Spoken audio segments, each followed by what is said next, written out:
সকলে কেমন আছেন? আশা করি ভালো আছেন। আবার চলে এলাম একটি নতুন ভিডিও পার্ট 1 আমাদের সংস্থার স্বপ্নভূমি নিয়ে। এবং বাড়ি থেকে বের হলাম। বাড়ি থেকে বের হওয়ার পরে রাস্তায় এখন যাচ্ছি সেই গন্তব্যস্থল বা সেই স্বপ্নভূমির উদ্দেশ্যে। পারাজ মোড় পার করে NH2 সার্ভিস রোড ধরলাম। একটু গাড়িতে পেট্রোল ভরার প্রয়োজন আছে, তাই পেট্রোল পাম্পে গাড়িটি নিয়ে গেলাম এবং কিছু পেট্রোল ভরলাম। পেট্রোল ভরার পরে আমরা আবার বেরিয়ে যাচ্ছি পেট্রোল পাম্প থেকে। এরপরে আবার সার্ভিস রোড ধরলাম। সার্ভিস রোড ধরে বুধবুধ বাইপাসের ভিতর দিয়ে ঢুকে আমরা খুব শীঘ্রই আমাদের অফিসের কাছে পৌঁছে যাব এবং আমরা আমাদের সংস্থার ভাইস প্রেসিডেন্টের সাথে দেখা করলাম। উনিও যাবেন।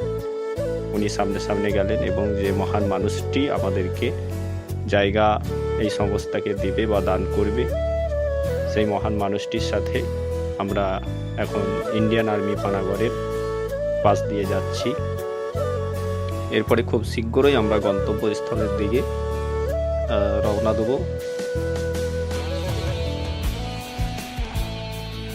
এরপর কোটার দিকে ঢুকে গেলাম।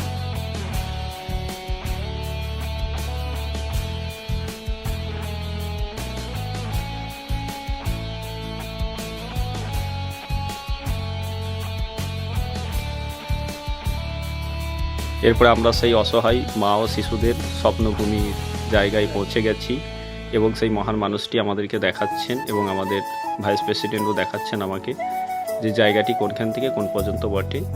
এবং সত্যি দুর্দান্ত, খুব সুন্দর জায়গা।